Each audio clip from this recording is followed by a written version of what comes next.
Innal hamdalillah nahmaduhu wa nasta'inuhu wa nastaghfiruh wa na'udzu billahi min shururi anfusina wa sayyiati a'malina.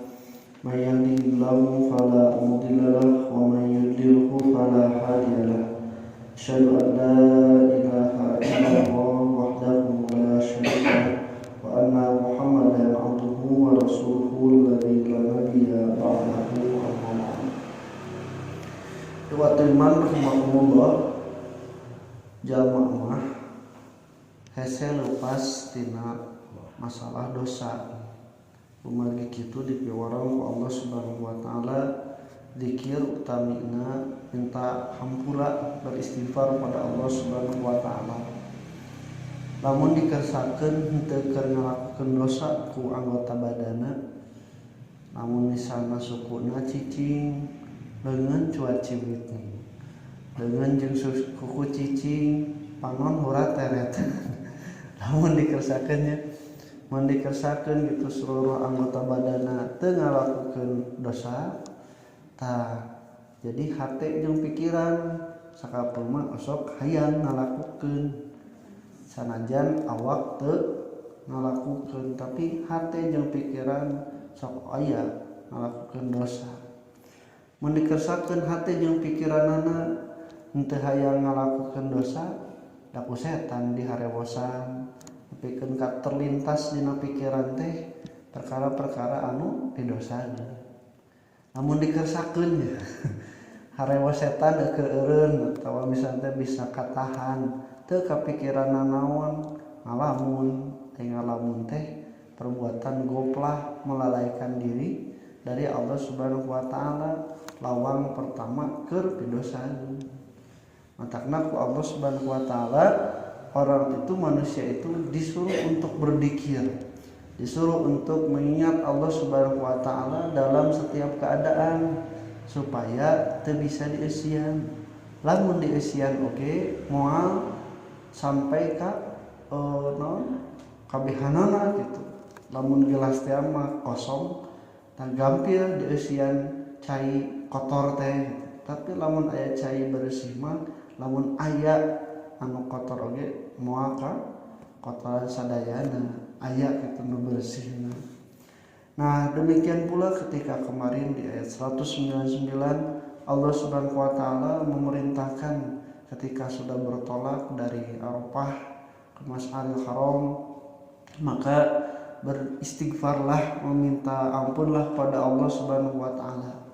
Ini sama dengan perintah Allah melalui Nabi Muhammad SAW beres salat teh zikir. Jadi na ayat sanes mah lamun anjeun salat tong siga hayam. Mah kitu Rasul siga hayam teh beres salat langsung indit.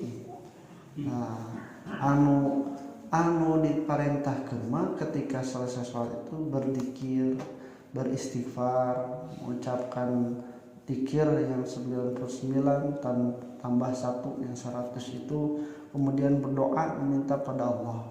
Itu untuk menjaga kestabilan diri setelah melakukan amalan itu, tidak menjadi sombong, terjadi lengah, tidak menjadi lalai, tetapi tetap berada dalam kontrol kepada Allah Subhanahu wa taala, maka berzikir.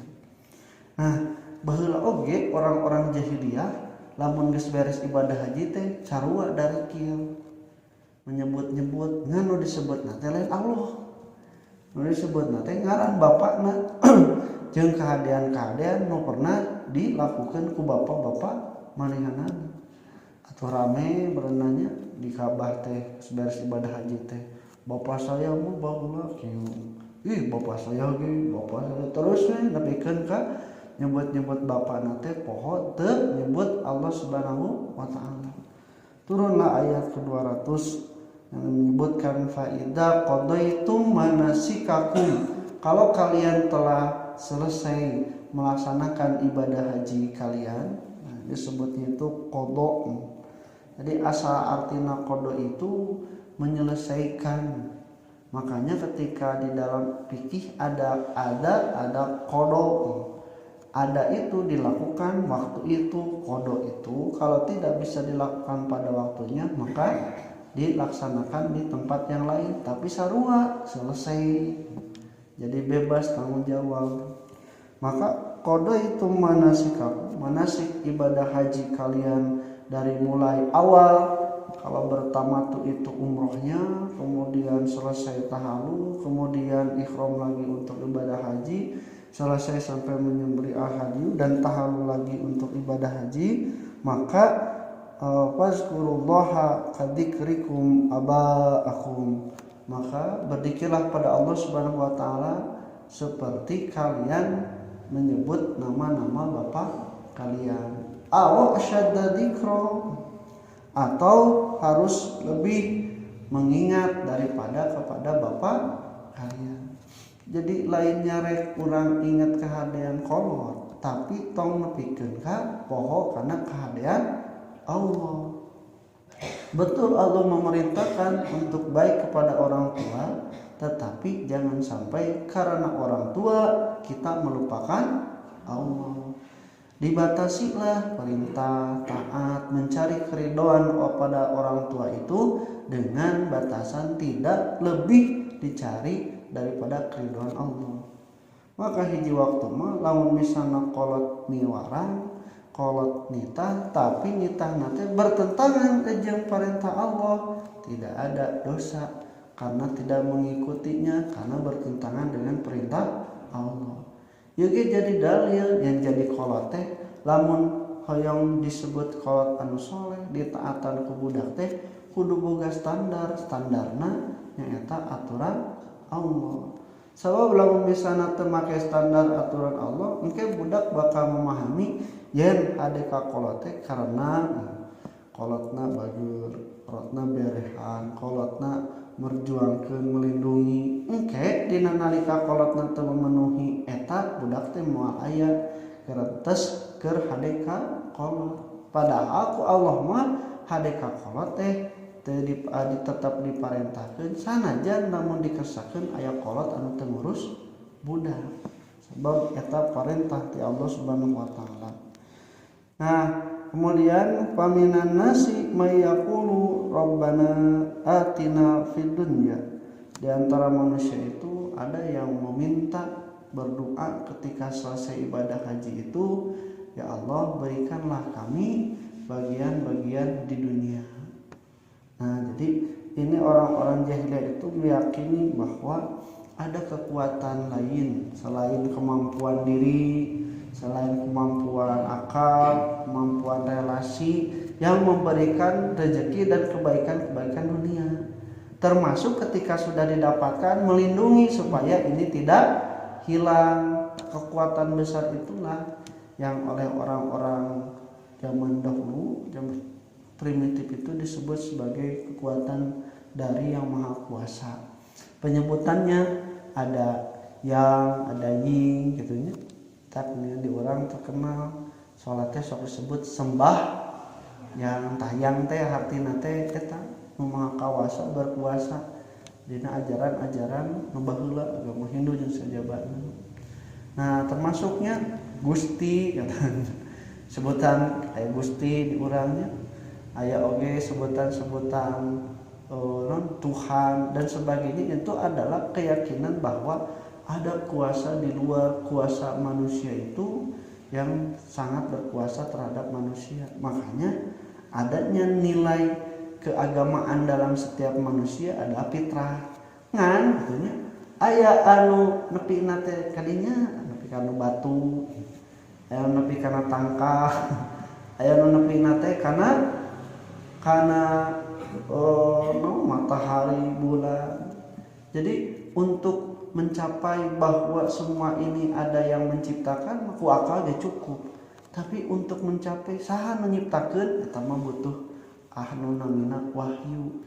Dan Allah menurunkan agama supaya manusia teu salah nyimpen penta Allah teh, nyimpen Tuhan teh kanu selain ti Allah. Makanya disebutkan sebenarnya manusia itu ternyata ketika selesai ibadah haji pada Allah itu mereka meminta atina fid dunya tidak di dunia hungkul. Ya Allah, berikanlah kami di dunia. Berikanlah kami di dunia. Dan Allah menyebutkan wa ma lahu fil akhirati min khalaq, dan tidak ada bagi mereka itu bagian di akhirat. Nah, itu cincin ini yang lamun misalnya orang ibadah tapi lamun tujuanana tok untuk akhirna mentaker di dunia mal aya hasil di akhirat. Itu entar ulah nepikeun ka kabalejo gitu nya. Tina pokon tujuan anu pokok nepikeun ka urang teh nenengan tujuan anu leuwih leutik. Maka disebutna anu ziarah, salat, terus ka makam, kan eta teh kabutuh biasana mah. Ya. Anu hayang menang budak, menang jodoh, payu dagang, hayang sehat. Eta teh kan bagian-bagian keduniaan anu ku kamampuan dunia manehanana geus asa teu bisa kahontal. Tah ngan ka dieu. Tah nu kitu lamun misalna dikersakeun meunang di dunia oge, malahu fil akhirati min khalaq. Nah, jadi tidak boleh hanya tok melaksanakan amalan ibadah akhirat untuk mendapatkan keuntungan duniawi. Kumaha lamun misalna teh abi mah akhirat hoyong, dunia oge hoyong. Insyaallah kita dibahas di ayat selanjutnya. Aqulu qouli hadza wastaghfirullah li wa lakum. Assalamualaikum warahmatullahi wabarakatuh.